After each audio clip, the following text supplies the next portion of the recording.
अस्सलाम वालेकुम। इस वीडियो में हम बात करेंगे थीमेटिक एपरसेप्शन टेस्ट के ऊपर। थीमेटिक एपरसेप्शन टेस्ट क्या है, इसको हमने कैसे एडमिनिस्टर करना है और इसकी इंटरप्रिटेशन कैसे करेंगे। तो देखें, टीआईटी में कुछ इस तरह की पिक्चर्स होंगी। ये कुछ सैम्पल्स यहाँ पर दी हुई हैं। इस तरह की बहुत सारी तस्वीरें होती हैं जो कि हमने क्लाइंट के ऊपर अप्लाई करनी होती हैं। अच्छा, अब इस लेक्चर में हम क्या क्या देखेंगे। इस लेक्चर में हम इस टेस्ट का इंट्रोडक्शन पढ़ेंगे, समझेंगे उसको, पर्पज़ क्या है इसका, इसमें क्या क्या मटेरियल, क्या क्या चीज़ें हैं जो है हम यूज़ कर सकते हैं। उसके अलावा कौन से कार्ड फीमेल्स के लिए और मेल्स के लिए इंपॉर्टेंट है, कौन कौन से कार्ड हमने यूज़ कर सकते हैं या यूज़ करने हैं। उसके अलावा क्या स्टेप्स हैं इस टेस्ट को अप्लाई करने के लिए, और उसके साथ साथ इंस्ट्रक्शंस और इंटरप्रिटेशन को हम देखेंगे कि इस टेस्ट को हमने कैसे इंटरप्रेट करना है, कैसे एडमिनिस्टर करना है। तो सबसे पहले इसकी इंट्रोडक्शन की तरफ आते हैं। तो थीमेटिक एपरसेप्शन टेस्ट है क्या। थीमेटिक एपरसेप्शन टेस्ट एक प्रोजेक्टिव टेस्ट है, एक ऐसा टेस्ट है कि जिसका हमें पर्पज़ नहीं पता, क्लाइंट को पर्पज़ नहीं पता होता कि हमने इसको या हमारे ऊपर ये क्यों अप्लाई किया जा रहा है। ये क्रिस्टियाना मॉर्गन और हेनरी मुरे ने जो है 1930s में इसको हार्वर्ड साइकोलॉजिकल क्लिनिक में इंट्रोड्यूस करवा दिया था या क्रिएट किया हुआ था। अब पर्पज़ क्या है इसका। तो इस टेस्ट का जो पर्पज़ है सबसे पहले वो है पर्सनैलिटी असेसमेंट। साइकोलॉजिस्ट क्लाइंट की पर्सनैलिटी को असेस करते हैं, उसके साथ साथ उसकी पर्सनैलिटी के अंदर जो कॉन्फ्लिक्ट्स वगैरह होती हैं, जो नीड्स हैं, जो उसके अलावा डिफेंस मैकेनिज़्म वो यूज़ करता है, इन्वायरमेंट को कैसे परसीव कर रहा है, ओवरऑल उसकी जो पर्सनैलिटी होती है उसके अंदर जो मेन एस्पेक्ट्स होते हैं उसको फाइंड आउट करना, वो इस टेस्ट का पर्पज़ है। डिस्क्रिप्शन की तरफ आते हैं तो चलें देखते हैं कि ये टेस्ट इसमें क्या क्या है। तो इस टेस्ट में तकरीबन हमारे पास 31 नंबर ऑफ़ कार्ड होते हैं, और अगर हम सीरीज़ वाइज देखें तो 1 to 20 जो है सीरीज़ के दौरान इसमें दरमियान इसमें जो है वो कार्ड्स होते हैं, लाइक 1 2 3 से लेकर 20 तक। लेकिन कुछ नंबर ऐसे हैं जिसके ऊपर 2 से 3 कार्ड्स भी हैं, तो इस तरह कुल मिलाकर ये 31 कार्ड्स बन जाते हैं। अब हर कार्ड की अपना एक नंबर है और उसकी अपनी एक पहचान है, तो हम इसमें देखेंगे। कुछ कार्ड जो होते हैं वो हमारे पास मेल फिगर्स के लिए होते हैं, कुछ फीमेल्स फिगर के लिए होते हैं, कुछ जो है वो दोनों के लिए, एक कार्ड जो है वो दोनों के लिए भी यूज़ हो सकता है, कुछ एडल्ट्स के लिए हैं, कुछ जो चिल्ड्रंस वगैरह है उनके लिए हैं, और कुछ कार्ड्स ऐसे हैं कि जिसके अंदर कोई ह्यूमन फिगर नहीं है, और एक कार्ड नंबर 16 जिसको हम कहते हैं वो टोटली ब्लैंक होता है। अब इन कार्ड्स के ऊपर कुछ साइंस भी होते हैं। अब साइंस क्या है, जिस तरह आप ये इस टेबल में देखें तो एम, अगर किसी कार्ड के ऊपर एम लिखा होगा तो वो सिर्फ स्पेसिफिकली मेल्स के लिए है। अगर किसी के ऊपर एफ लिखा हुआ है तो वो फीमेल्स के लिए, स्पेसिफिकली फीमेल्स के लिए होगा। बी लिखा होगा तो वो बॉयज़ के लिए, और अगर जी लिखा होगा तो वो गर्ल्स के लिए। कुछ कार्ड ऐसे होंगे जिसके ऊपर बी एम लिखा होगा, यानी कि बॉयज़ और गर्ल्स दोनों के लिए है। कुछ के ऊपर बी एम लिखा होगा तो बॉयज़ और मेल्स के लिए होगा। कुछ के ऊपर जी एफ लिखा होगा तो वो गर्ल्स और फीमेल के लिए है। कुछ के ऊपर जो है वो एम एफ लिखा होगा, ठीक है, तो एम एफ लाइक मेल और फीमेल्स के लिए, ठीक है। तो इस तरह के ये कार्ड जो होते हैं उनके ऊपर ये डिस्क्रिप्शन लिखी हुई होती है। तो हमने फिर उसी नंबर्स के साथ और साइंस की बेस पे जो है वो क्लाइंट के ऊपर अप्लाई करना है। अच्छा, अब हमने कितने कार्ड जो है हम क्लाइंट के ऊपर यूज़ कर सकते हैं, या सेट ऑफ कार्ड्स क्या होना चाहिए। तो मैक्सिमम या जो मोस्ट प्रैक्टिशनर्स हैं, साइकोलॉजिस्ट हैं, वो क्या करते हैं, वो तकरीबन 10 कार्ड्स को जो है वो प्रेफर करते हैं, वो 10 कार्ड यूज़ करते हैं। कुछ जो हैं वो अपनी मर्ज़ी के कुछ कार्ड जो हैं वो 10 के साथ साथ या कुछ 4-5 कार्ड जो है वो स्पेसिफिक चूज़ कर लेते हैं, और कुछ जो है वो क्लाइंट के प्रॉब्लम के अकॉर्डिंग जो है वो चूज़ कर लेते हैं। कुछ जो है ना कि आपने सब जो क्लाइंट है उसकी हिस्ट्री और सिचुएशन की बेस पे जो है ना वो अपने कार्ड्स को सिलेक्ट करना होता है। तो 10 कार्ड्स भी हम यूज़ कर सकते हैं, 12 कार्ड भी यूज़ कर सकते हैं, और 7 कार्ड्स भी यूज़ कर सकते हैं। तो ये टोटली डिपेंड करता है थेरेपिस्ट के ऊपर कि वो अपने क्लाइंट की प्रॉब्लम्स को आइडेंटिफाई करके उनको देखकर वो क्या जो है वो उसमें से सिलेक्ट करता है, और किस बेस पे जो है वो सिलेक्ट करता है। अच्छा, अब इसके अंदर हमारे पास क्या क्या मटेरियल हम यूज़ कर सकते हैं, या क्या क्या मटेरियल जो है वो यूज़ हो सकता है, या क्या क्या चीज़ें इसमें यूज़ करते हैं। तो सिंपल हमारे पास टीआईटी के कार्ड्स होते हैं, प्रिंटेड फॉर्म में ब्लैक एंड वाइट कार्ड्स होते हैं, वो यूज़ करते हैं। उसके अलावा ब्लैंक पेजेस आपके पास होने चाहिए जिसके ऊपर आप स्टोरी आप लिख सको, या क्लाइंट जो है वो उसके ऊपर लिख सके। और उसके अलावा पेंसिल या पेन भी होना चाहिए, साथ में क्लिप बोर्ड जिसके ऊपर आपने वो पेज रख कर स्टोरी खुद लिखनी है या क्लाइंट ने लिखनी होती है। तो प्रेफर ये किया जाता है कि थेरेपिस्ट लिखे और क्लाइंट जो है वो स्टोरी सुनाए या बोले, ठीक है। अगर क्लाइंट खुद लिखना चाहता है तो भी जो है वो उसके ऊपर आप करवा सकते हैं। अब इम्पॉर्टेंट कार्ड्स कौन कौन से हैं कि एक मेल क्लाइंट के ऊपर हम कौन से कार्ड जो हैं वो यूज़ कर सकते हैं, ठीक है। अब कार्ड नंबर 1 इम्पॉर्टेंट कार्ड है, कार्ड नंबर 2 भी है, 3 BM भी है। अब BM बॉयज़ और मेल्स के लिए है। Card number 4, card number 6 BM, card number 7 BM, card number 11, card number 12 and 13 MF। तो ये जो कुछ कार्ड्स हैं ये क्या हैं, ये बेसिकली इंपॉर्टेंट कार्ड्स हैं फॉर मेल क्लाइंट्स। जो जितने भी मेल क्लाइंट्स हैं उनके लिए ये कार्ड्स कौन क्या हैं, बड़े ही इंपॉर्टेंट कार्ड हैं। हम बात करें फीमेल्स के लिए कि फ़ीमेल्स के लिए कौन से कार्ड जो है वो इंपॉर्टेंट है, हम यूज़ कर सकते हैं। तो card number 1, card number 2, 3 BM और 3 GF। अच्छा, बेलेक ने एक दफ़ा कहा था ना कि फीमेल्स के लिए भी जो है आप कार्ड नंबर 3 BM को यूज़ कर सकते हैं। उन्होंने कहा कि ये बड़ा ही एक टेक्निकल एक अच्छा कार्ड है कि इसको हम अपने क्लाइंट के ऊपर यूज़ कर सकते हैं, फीमेल्स क्लाइंट के ऊपर भी। बेसिकली ये बॉयज़ और मेल्स के लिए है, लेकिन बेलेक ने कहा था कि अगर आप इसको फीमेल्स के ऊपर भी यूज़ कर लें तो इसके आपके पास अच्छे जो रिजल्ट हैं, एक स्टोरी है वो आ सकती है। Card number 4, card number 6 GF। अब GF गर्ल्स और फीमेल के लिए है, तो ये सिर्फ़ और सिर्फ फीमेल्स के लिए जो है वो यूज़ हो सकता है। 7 GF, 9 GF और 13 MF के साथ साथ 14 और 15 भी जो है आप यूज़ कर सकते हैं। तो 14, 15 जो है कार्ड नंबर, ये आप मेल्स के लिए भी जो है वो यूज़ कर सकते हैं। अब देखें, जिस तरह कार्ड नंबर 1 है, 2 है, 4 है, 14 और 15 है।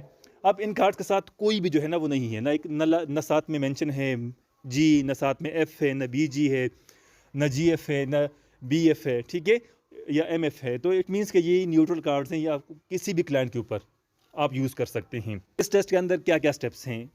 तो स्टेप नंबर 1 है हमारे पास एडमिनिस्ट्रेशन के टेस्ट को हमने कैसे एडमिनिस्टर करना है क्लाइंट के ऊपर।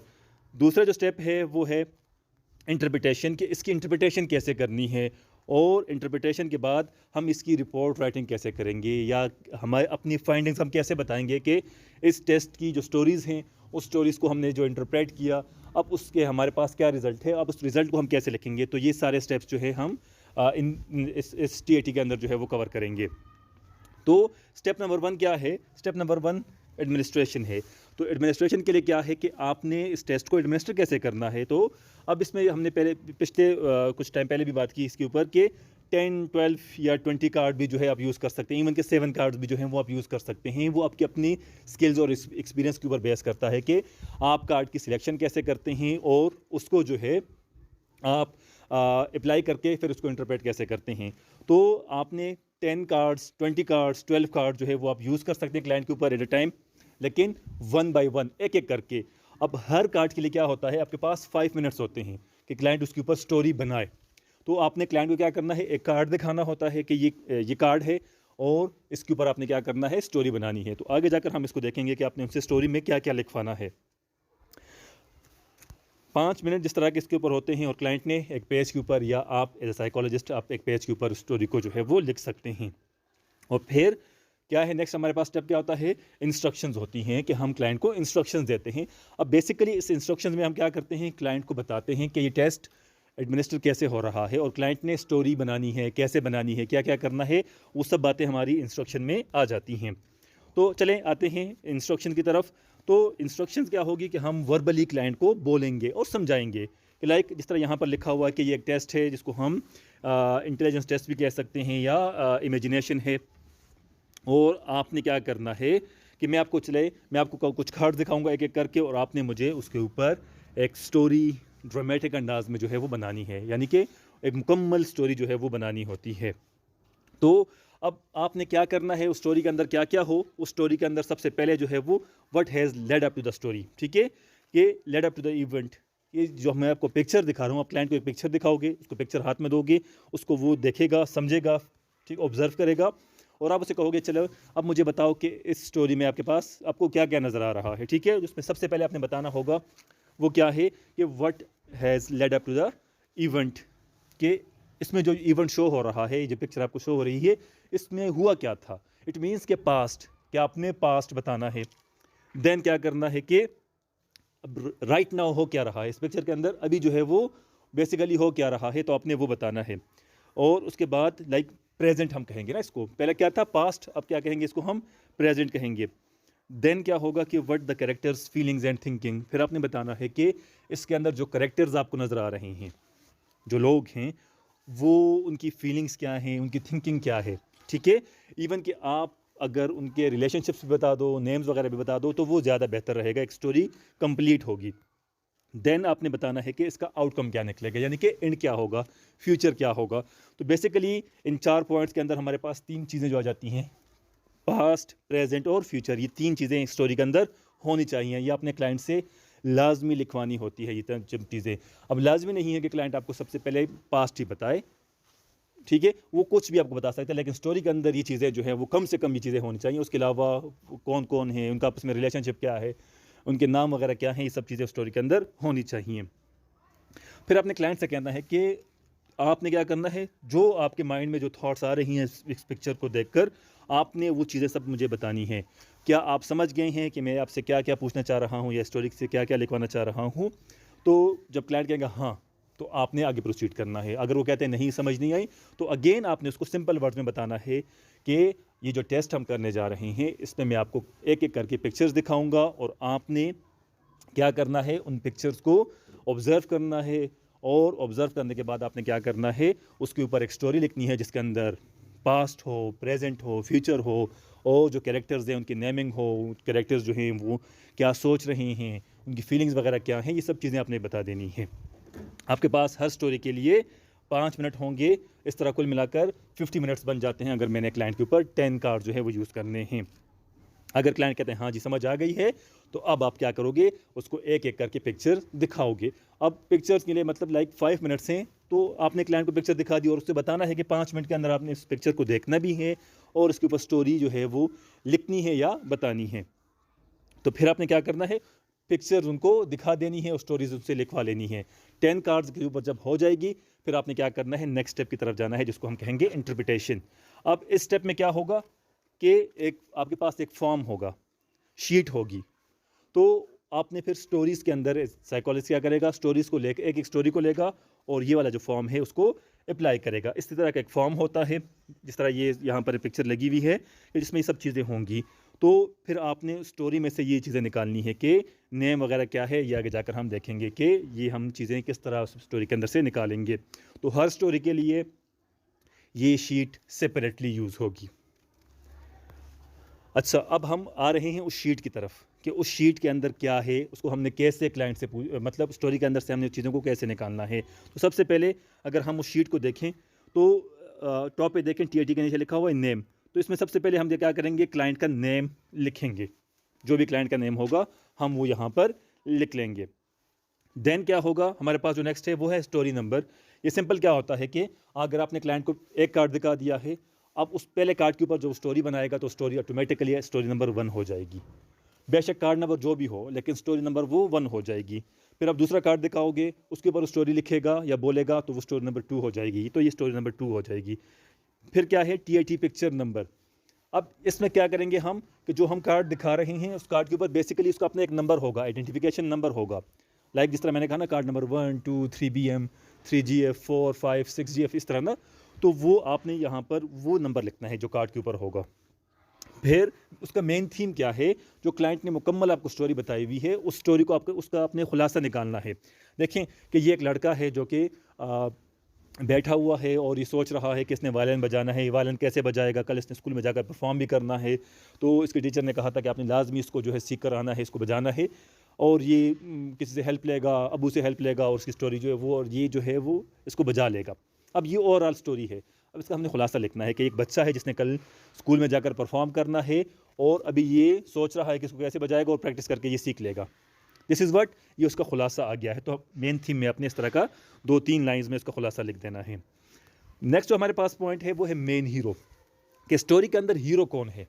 अब हीरो फीमेल भी हो सकती है और मेल भी, कोई इसमें लाजमी नहीं है कि वो जेंडर हो, कोई भी हो सकता है। और हीरो क्या है कि जिसका मेन रोल हो, कि जो स्टोरी के अंदर जिसके ऊपर बात हो रही है कि एक लड़का है, तो इट मीन्स के हीरो क्या है, लड़का है। अगर 3-4 लड़कियां हैं और उसमें एक कहेगा जी शाजिया है और ये शाजिया जो है ये काम कर रही है, तो वो 4 लड़कियों में से हीरो कौन हुआ, ऑटोमेटिकली वो शाजिया हुई।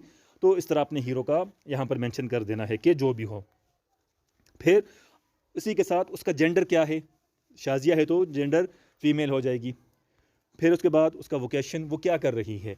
अब जिस तरह मैंने स्टोरी के अंदर कहा कि ये एक लड़का है, यानी कि अली है, अली वायलिन बजाना से चाह रहा है, तो अब इसमें जेंडर क्या होगा, जेंडर अली, अली का क्या होगा, लड़का। वोकेशन, ये कल स्कूल जाएगा, इट मीन्स कि ये स्टूडेंट है, तो इसका हम वोकेशन लिख देंगे स्टूडेंट। फिर एबिलिटीज़ के, अब जो हीरो बताया गया है स्टोरी के अंदर, उसकी एबिलिटीज़ क्या हैं, उसको कैसे दिखाया गया, उसकी क्या एबिलिटीज़ दिखाई गई हैं। तो यहाँ पर एबिलिटी क्या है, म्यूजिशियन टाइप, कि वो क्या है कि वो म्यूज़िक सुनना मतलब सीखना चाह रहा है। तो इट मीन्स कि उसकी एबिलिटी बता दी गई है कि वो लर्निंग स्किल वाला है। इंटरेस्ट, और इंटरेस्ट भी क्या होगा, अब उसका स्पेसिफिकली क्या है कि म्यूज़िक में इंटरेस्ट है, तो हम फ़न या म्यूज़िक लिख देंगे यहाँ पर। अब ट्रेड्स में हम यहाँ पर ये भी लिख सकते हैं कि ओपननेस टू एक्सपीरियंस, कि इट मीन्स क्या हुआ, उसने कि चीज़ों को उसने एक्सपीरियंस कर लिया है, ठीक है, या मतलब वो ओपनली जो भी इसको टास्क मिलता है तो उसको वो कर लेता है, ठीक है। अब नेक्स्ट क्या होगा, बॉडी इमेज।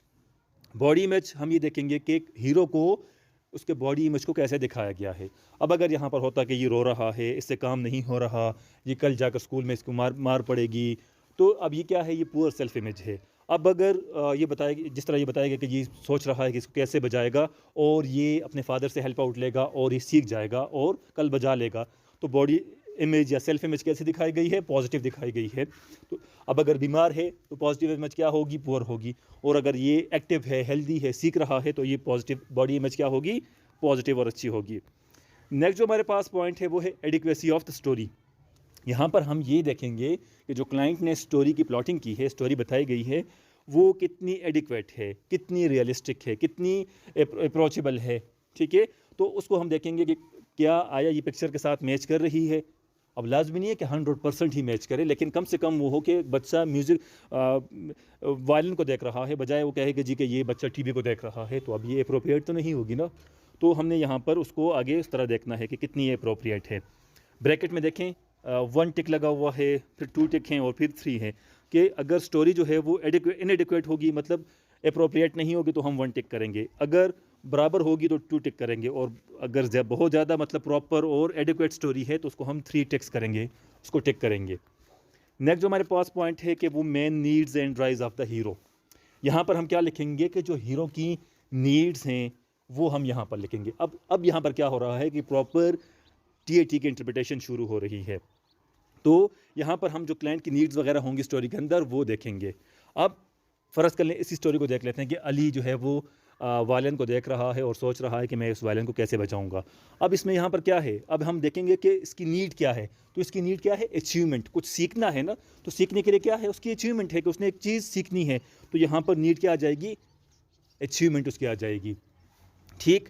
दूसरी क्या है, डायनेमिक इन्फ्रेंस। हम ये देखेंगे कि उसकी ये नीड एक्टिव क्यों हुई, ये नीड क्यों उसकी बनी हुई है, तो उसको हम डायनेमिक इन्फ्रेंस कहेंगे कि लाइक वो चीज़ें स्पेसिफिकली इन्वायरमेंट से रिलेटेड जो कि अनसीन हो, नज़र ना रही हो। जिस तरह के वो कहे जी कि बहुत ज़्यादा गर्मी है या ठंडी हवा चल रही है, बारिश हो रही है, तो इस तरह के जो जिक्र करेगा उसको हम डायनेमिक इन्फ्रेंस कहेंगे।